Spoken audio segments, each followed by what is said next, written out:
Right, this is going to be a messy video, okay? So here's the preamble. It's about a loving father, a loving dad. And it's a natural instinct. When a child falls over, like just learnt to walk, 2 years old, tottering around on his tiny feet, or her tiny feet for that matter, and they fall over and they're in the puddle and they've hurt themselves and they're trying to stand back up, but they're struggling because they're dealing with pain, they've got wet in the puddle, and they're a bit overwhelmed by the experience, but they know dad's there. So what does a child do? Now, those of you with children, well, it doesn't really, don't have to have children, but you would note that the child reaches up and the parent reaches down. Now, only a psychopath or somebody, in fact, yeah, my mum. my mum, would she reach down? Bloody hell, probably not. I'm glad I got, yeah, I have some memories. Nevertheless, right, so, God's name, okay, it's just a name. Look, it's symbolism, okay? It's kind of like, it's a language of its own, okay? But it explains things. It's simple allegory, symbolism. And it's nothing to be afraid of. In fact, you should be afraid of fear. Because fear is bad, man. Right. There's all these different names. But if you're a child and your dad was called John, you didn't call your dad John. You didn't know that. You learnt his name was John later in life. That you learnt your dad's name. And if you can recall that, it's a bit strange. Because as far as you was concerned, his name was Dad or Papa or whatever cultural norm you used. So anyway, they wrote the name Yahweh and they've corrupted the Bible. Yeah, that's why I say don't study it. Just read it, because your higher self knows the truth, because it is the truth. And that light within you will guide you, and it will reveal the truth to you in your own life experience. Because knowledge is such a small part of this. It really is. This is all about experience. There's people out there that have had all these experiences and they've never read a book in their life. But if I was to tell them a story, they could relate it to their experience, and they'd describe it to me, and I could ratify that and say, yeah, that's the experience that I have had, an inward experience, and it's a journey within. Right. Anyway, so here, this is right. It's Yod Hey Wah Hey. It's a Wah. It's not a Vav. The Vav was added later by the Pharisees and the rabbis. And Rab, like rabbi means teacher. But if you trace the etymology of Rab in ancient Hebrew, it means somebody that self-aggrandizes. In other words, a self-aggrandizing religious prick. Can't stand religion. It will be fucking abolished in the next world. It won't exist. All those buildings and all their shitty books, it'll all be burnt, because you won't need books, because you will be a living, walking experience of the divine. So why on earth would you need a book? I encourage people to read the book to feed their head. Okay? And then you can, as I've already alluded to, it will point out the truth to you. So these are letters, they're symbols, okay? So we can be semantic about this, and you can get caught up in all these arguments and stuff. So it's not Yahweh or Yahweh or anything like that. And this is what they call the tetragrammaton. Tetra, 4 grammar. So it's a sound, and a tone is also a sound. So the name is, I'll write it, Yah. That's Yahweh. So, and it's based on the word higher. I'll come back to that in a moment. So, Yhwh. Now, in ancient Hebrew, they didn't have vowels, so they always wrote in consonants. But you can work out the vowels by using words like Haya, Torah, Goyim, and so forth. Now, so Yhwh. Now, but before that, it was written like this.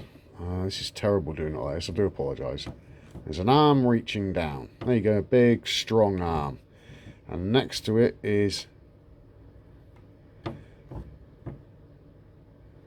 I'm drawing this through my camera, it's weird. And there is a person. And there's that. And there is... do apologise for this.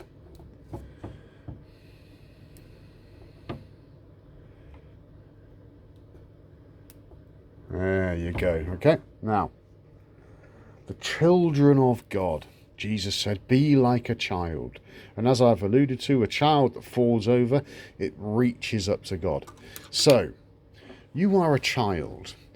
Even if you're an adult, you're a child. And you're beginning to realise that you've fallen. Something isn't right. Everything seems to be wrong. And if you think everything's right at the moment with the things that are going on in the world, then you shouldn't be on my channel. Please leave. Right.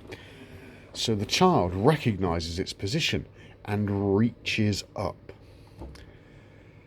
And another person reaching up. And what's that between them? What is that? Now, some say it's a tent peg. Others say it's a sperm. It's not. So look, this is Abraham. That's Sarah. Okay?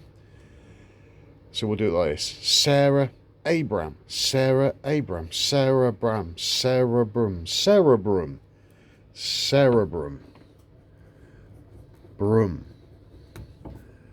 And Sarah, Ceres, is the divine feminine. She's your subconscious mind. And Abram is your intellect, your intelligence. Okay? Now, we're not talking about like the ability to regurgitate some shite that you've learnt at school or university. This is an intuitive intelligence. Okay? It was there the minute your DNA got fired up. Your word of God, by the way, your DNA. Now, when the two become one, we're not talking about sex, because God said, I will put enmity between you and the female. He's talking about the dysfunction between the intellect and the subconscious mind. Okay? Because God's put enmity between them, which means they can't communicate very well. So that's why you meditate. So you can enter into Eve. Eve is your subconscious mind. In ancient Hebrew, her name was Yhwh. It means life bringer. Wah. Like Yahweh, Yhwh. Okay, now, so Yhwh. Now, God said to Abraham and Sarah that they'd have a child, and they both laughed because she was like 90 years old. 9 is symbolic of God consciousness, higher consciousness. So they had a child. The two came together and they had a child. So there's the two coming together. You see it? They're coming together. And they had a child. And the child was called Isaac. In ancient Hebrew, it was Yitzhak, which means laughter. And this is symbolic of the left and right hemispheres. So there's the left and right hemispheres of the brain. Okay? And there's that. The two come together on the corpus callosum, and they go down the spinal cord, which is the same journey that the sacred secretion makes. Which is Jesus. It's the same journey that Moses made. Remember when he was put in the basket and sent down the Nile, and it goes back up again. There you go. All right. Does this make sense? Because this is symbolism. It makes perfect sense to me. And the Father. Look, the children are reaching up. And the Father's reaching down, you see? Now, Moses, the lawgiver, they've corrupted the texts to the point where that it's all about laws, laws, laws, laws. If you have laws, can you be free? Seriously, it's a simple question. If there are laws, can you be free? No. If you have a lord lording it over you, can you be free? No, it's just a matter of simple logic and simple reasoning. There is absolutely no reason to let your ego get into some death grip about this. It's lords and laws do not equal freedom. If you want an example of that, look at the British government. They are voting to use in the House of Lords. They are passing a law to allow the intelligence agencies to break the law, but they're not allowed to use rape or murder. But they can do everything else. What the fuck is that about? They're also passing another law where the state or the state's apparatus can use children as agents. So please tell me if your laws are making you free.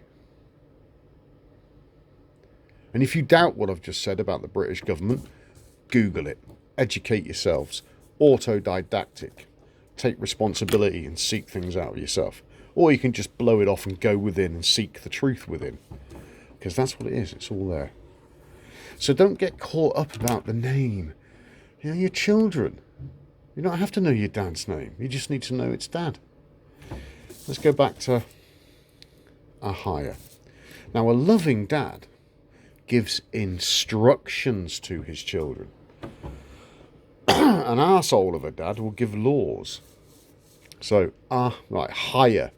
Yhwh means am. Yhwh means I.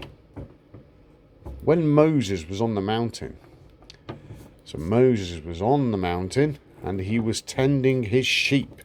In other words, he was tending his flock. Yeah, Jesus, tended his flock as well. It's the same story, same archetypes, different names. So the mountain is symbolic of this. That's your mountain. This is what you've got to climb. So you're up there, you're tending your flock. In other words, you're meditating. And God called out to Moses, and Moses saw the burning bush that isn't consumed. The brain looks like a bush. If you imagined all the neurons and synapses firing with that electrical energy, electric, El, God, Father, and then there's the mother, because like Elohim, El is singular, electric energy, prana, chi, and then you have Elohim. Elohim is plural, so he's not androgynous. It's now magnetism. When electricity starts to move, a magnetic field is produced. And the magnetic is mother. Okay? Men, us, blokes, we're energetic creatures. We get stuck into things. We have energy and we're putting energy into things. And women, they are... I'm generalising now. If you look at a cross-section, men are the energetic. They're the ones that are getting things done. And the women are the nurturers, the protectors. They nurture the infant. Okay, that's why Jesus said, when I leave you, I will send the Comforter. The Comforter is Sarah or Mary. Okay, it's the Holy Spirit. It's your subconscious mind. And she will be with you. And also, as above, so below, as within, so without. So the mother you have within is also one in the universe. Okay? Right, so Moses was on the mountain. He was in meditation. He was tending his flock. And he saw the burning bush. And he said to Moses, had a little chit-chat. And Moses said to him, yeah, but who should I tell the people what your name is? And he said, Ahaya, Esha, Ahaya. I can't write, this is terrible. But you get the picture. There's a picture. I am that I am. So I, that's you, the individual, nobody else, you. And am, it's a state of being, a state of existence. You're not doing anything, you just are. So, I am that I am. And that is reached in meditation. Okay? And when your house is clean, the sacred secretion which has DMT in it, and your house is clean and it's running properly, allows you to reach up. You pop up on the radar. The universe can see you. So you're reaching up and the universe reaches down. And then you have all these synchronicities happening. Sin. Chron or Chronos. Sin is Greek. It means sun. Sun is light. I'm just scribbling now. Light. The light of consciousness. Chronos means time. Okay, synchronicities. When these things are happening, you are being guided by the light, your own light, the light of your consciousness. Because you and the Father are one.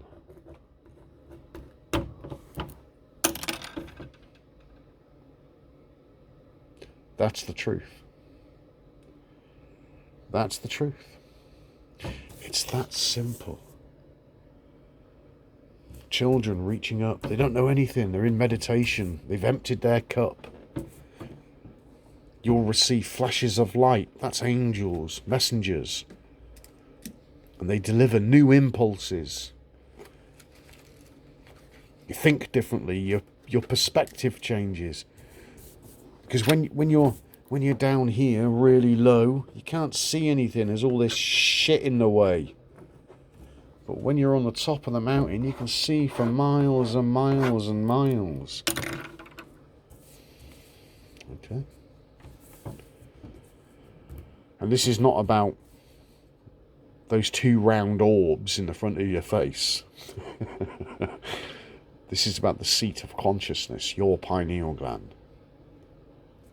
Okay, I hope I'm explaining this better than my picture looks.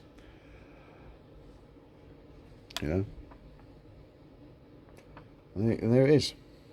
Oh, I'll tell you. So you could say God's name phonetically, and it is Yhwh, Yahweh. So Yahweh, or you could breathe it, the breath of life.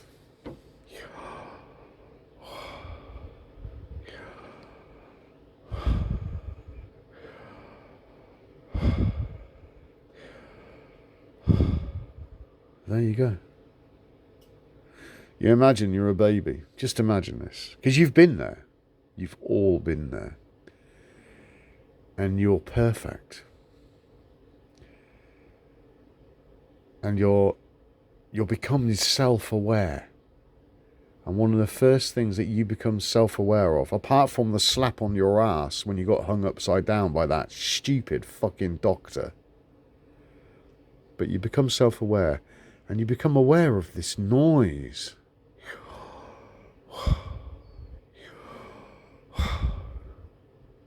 Yhwh. Get it? It's so simple, people. It is so simple.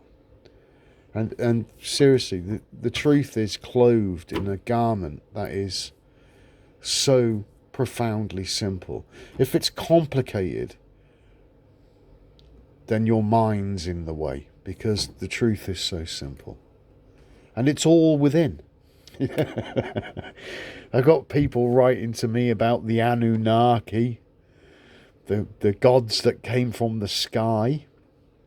The sky is your consciousness, and Jesus said you are gods, so stop looking for gods. You are gods. But that's part of the journey. It's just realising that everything external to you is horse shit. And then you go within, because there's nowhere else to go. There's people prepping and stuff, you know. I've got a plan. I'm building a motorhome. It's going to be a simple affair, and I'm going to move around and get some money in the bank, just work, save up a little bit, and I'm just going to sit around, and I am going to be I am that I am. I'm going to make videos, go for long walks, ride a motorbike, go touring a little bit. I'm simply going to be, because I can't be bothered with the nonsense of Babylon. Now, Babel is confusion. Look at society. Look at it.